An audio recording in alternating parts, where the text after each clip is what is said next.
Hörmətli xanım sədr, hörmətli millət vəkilləri.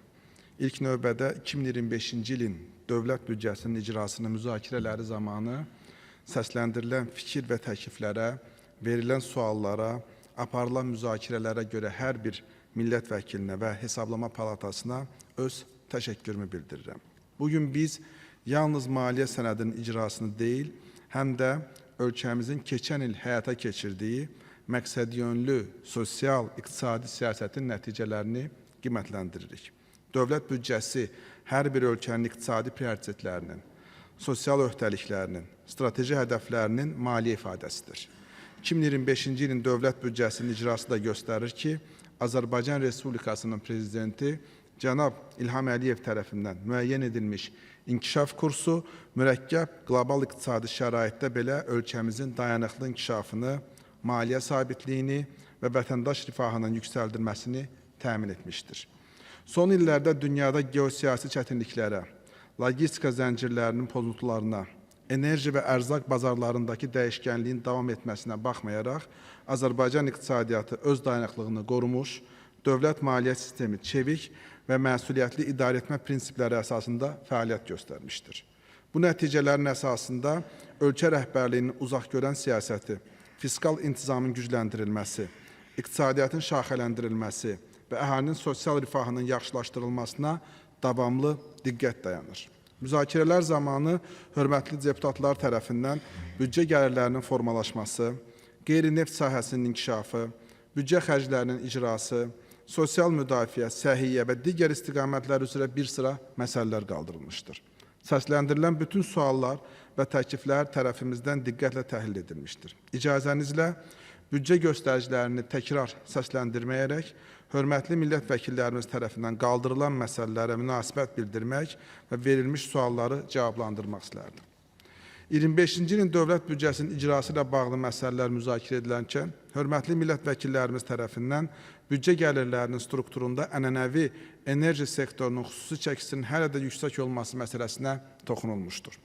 Bildirmək istərdim ki, son illər ölkəmizdə aparılan ardıcıl islahatlar məhz qeyri-neft sektorunun davamlı inkişafını şərtləndirmişdir.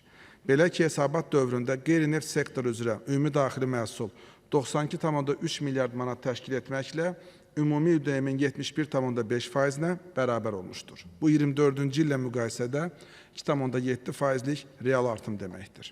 İcmal büdcədə qeyri-neft gəlirlərinin payı 55,2%-ə, qeyri-neft vergilərinin payı isə 25%-ə çatmışdır. Bu da əvvəlki illə müqayisədə müvafiq olaraq 2,8% bəndi və 2% bəndi daha çoxdur.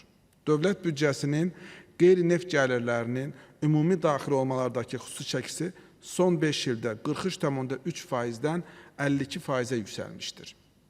26-cı ilin dövlət büdcəsində isə qeyri-neft gəlirlərinin xüsusi çəkisinin 57,4%-ə çatdırılması planlaşdırılır. Beləliklə, biz bu müsbət trayektoriyanı əldə edərək büdcə gəlirlərimizdə məhz qeyri-neft gəlirlərinin payını ciddi şəkildə artırmağı planlaşdırırıq. Digər bir ana hədəfimiz isə dövlət büdcəsinin qeyri-neft gəlirlərinin onun cari xərclərini örtmə nisbəti idi. Və bu sahədə də ciddi irəliləyiş əldə edilmişdir və qeyri-neft gəlirlərimiz keçən il cari xərclərinin 92%-ni təşkil etmişdir. Bu, proqnozla müqayisədə 7,5% bəndi daha çoxdur. Hədəfimiz 29-cu ildə bu rəqəmi 100%-ə çatdırmaqdır və beləliklə dövlət büdcəsinin cari xərcləri tam şəkildə qeyri-neft gəlirləri hesabına örtüləcəkdir.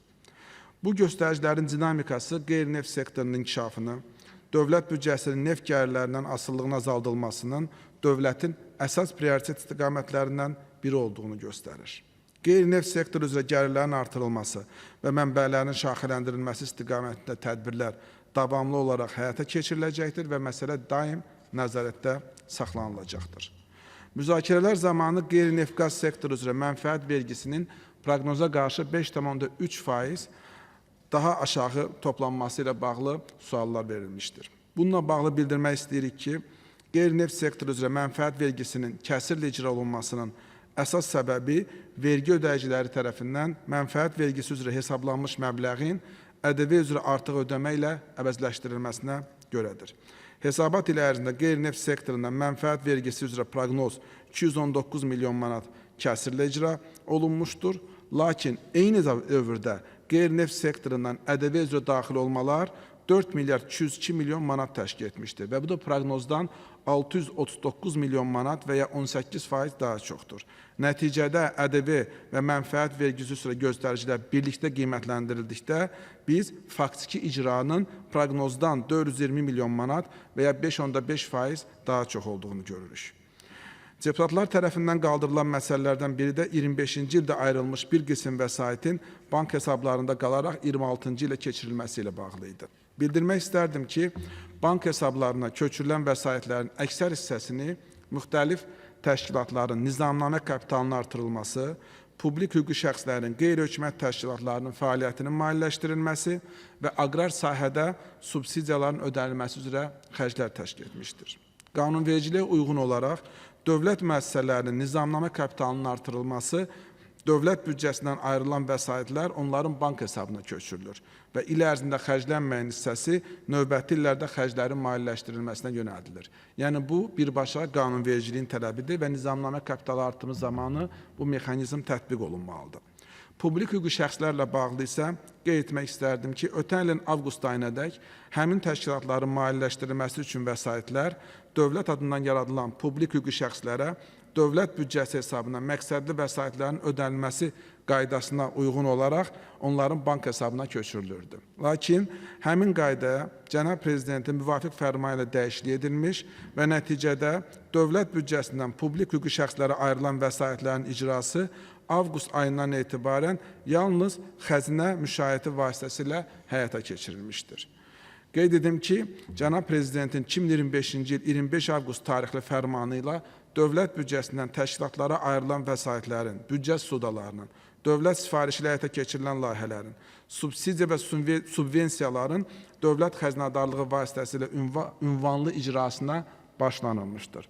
Beləliklə, tapşırığa uyğun olaraq hesabat dövründə dövlət büdcəsi xərclərinin 98%-i məhz xəzinə müşahidindən cəlb edilmişdir. Hesabatın müzakirəsi zamanı millət vəkilləri tərəfindən debitor borclarla bağlı da suallar verilmişdir. Qeyd etmək istərdim ki, bu məsələyə konseptual və kompleks baxışı bildirmək istərdik. 2025-ci ildə iri infrastruktur layihələr çərçivəsində qanunvericinin tələbinə uyğun olaraq bağlanılmış yeni müqavilələr üzrə avans ödənişlər həyata keçirilir. Və bu hər il müxtəlif böyük layihələrin başlanması zamanı bu avans ödənişlərimiz həyata keçiriləcəkdir. Ona görə də bu debitor borcların məhz dinamikasını ilk növbədə bununla izah etməliyik. Eyni zamanda ötən il 1 milyard 797 milyon manat məbləğində də keçmiş illərin debitor borcları bağlanmışdır. Yəni, ödənilmiş müxtəlif avanslar malların təqdim edilməsi ilə, xidmətlərin göstərilməsi ilə bağlanmışdır. Eyni zamanda tərəfimizdən ciddi şəkildə mövcud debitor borclar təhlil edilmişdir və həmin məlumatlar əsasında zəruri tədbirlərin görülməsi ilə bağlı Nazirlər Kabineti tərəfindən 120 təşkilata müvafiq tapşırıqlar verilmişdir. Bu məsələ ardıcıl olaraq nəzarətdə saxlanacaqdır. Xüsusilə uzun müddət icra olunmayan avansların vaxtında və tam şəkildə icrası təmin olunacaqdır. Müzakirələr zamanı eyni zamanda dövlət büdcəsində bölüşdürülməyən xərclərin xüsusi çəkisinin azaldılması məsələsi də qeyd olunmuşdur. Bildirilməlidir ki, bölüşdürülməyən xərclərimiz bir qayda olaraq dövlətin müdafiə və təhlükəsizliyin təmin edilməsi ilə bağlı xərclərdir. Eyni zamanda əvvəlcədən proqnozlaşdırılması çətin olan və il ərzində qarşıya çıxan məsələlərin operativ həlli üçün nəzərdə tutulan xərclərdir. Ümumi rəqəm olaraq biz baxdıqda bu rəqəm cəmi dövlət büdcəsi xərclərinin 12,5%-ni təşkil edir. Bunun da böyük hissəsi müdafiə təyinatlı layihələr üçün ayrılmış vəsaitlərdir, hansının ki bölüşdürülməsi həm də funksional olaraq məqsəd uyğun hesab olunmur. Digər istiqamətdə isə xərclərin daha detallı bölüşdürülməsi üzərində iş aparılır və proqnozlaşdırılması mümkün olan bütün istiqamətlər üzrə xərclər artıq 2026-cı il büdcəsində tam şəkildə bölüşdürülmüşdür. Hörmətli deputatlar tərəfindən dövlət büdcəsində müdafiə olunan xərclərinin tərkibinə tərkibinin müəyyənləşdirilməsi ilə bağlı təkliflərdə səsləndirilmişdir. Bununla bağlı qeyd etmək istərdik ki, dövlət büdcəsinin xərclərində müdafiə olunan xərclər büdcə sistemi haqqında Azərbaycan Respublikası Qanunun 7-ci maddəsində öz əksini tapmışdır. Əgər hər hansı bir dəyişikliklə bağlı müdafiə olunan xərclərə dair təkliflər varsa, biz onu qiymətləndirməyə, dəyərləndirməyə və müzakirə etməyə hazırıq.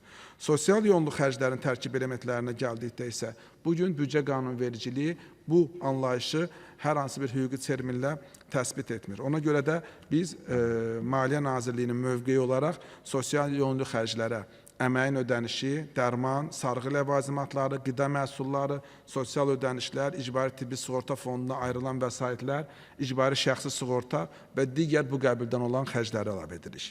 Digər bir məsələ isə dövlət büdcəsində nəzərdə tutulan investisiya xərclərinin proqnozla müqayisədə daha az icra olunması ilə bağlı idi. Bununla bağlı qeyd edək ki, hesabat ilində istifadə olunmamış investisiya xərcinin əsas hissəsini, yəni 90%-ni 334 milyon manat olaraq xarici kreditor qurumlarla birgə maliyyələşmə əsasında həyata keçirilən layihələr üzrə kreditlər təşkil edir.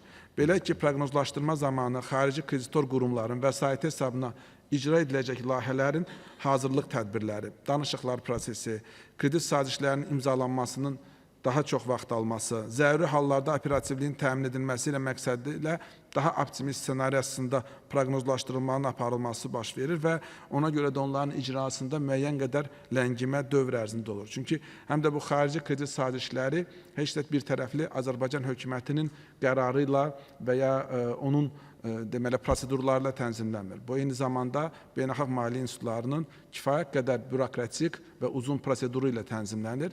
Ona görə də bir sıra hallarda bu kredit sazişlərinin həm imzalanması, həm icrasında müəyyən qədər gecikmələr olur. Lakin biz hökumət olaraq bu sazişlərin icra imkanını tam təmin etmək üçün növbəti il üçün proqnozlaşmada hər zaman onlar üçün maksimal məbləği nəzərdə tuturuq. Çünki biz o nəticəyə gəlib çıxmaq istəmirik ki, o vəsait götürülə bilir Beynəlxalq Maliyyə İnstitutundan, bankdan, lakin büdcə limitimiz olduğuna görə istifadə edə bilmirik. Ona görə də proqnozlaşdırmada hər zaman xarici kredit layihələri üzrə istifadə daha optimist ssenari ilə qoyulur və əlbəttə ki, icra da artıq reallığa uyğun şəkildə aparılır. Eyni zamanda keçən il Nazirlər Kabinetinin qərarı ilə dövlət investisiya proqramına daxil edilən investisiya layihələrinin icrasının monitorinqi və nəticələrinin qiymətləndirilməsi qaydası da təsdiq edilibdir və bu qaydalara əsasən investisiya layihələrinə, o cümlədən xarici kredit hesabına icra olunan investisiya layihələrinə icra qrafikinə uyğun icrasının yoxlanılması, vaxtında həyata keçirilməsi üçün müvafiq monitorinqlər də aparılacaqdır. Qeyd olunan fikirlərdən biri də kənd təsərrüfatı sahəsinin daha da inkişaf etdirilməsi, istehsalın ixtisaslaşması, məhsuldarlığın artırılması ilə bağlı olmuşdur. Məlumdur ki, kənd təsərrüfatı sektoru qeyri-neft sektorunun prioritet sahələrindən biri kimi çıxış edir və hər il dövlət büdcəsindən qeyd olunan sahəyə əhəmiyyətli dövlət dəstəyi həm subsidiya formatında, həm müxtəlif güzəştlər və digər dəstək alətləri formatında göstərilir. Təsadüfi deyil ki, Cənab Prezident tərəfindən 26-cı ilin 25 may tarixli sərəncamla kənd təsərrüfatı, balıqçılıq və akvakultura sahələrinin inkişafına dair 26-30-cu illər üzrə dövlət proqramı təsdiq edilmişdir.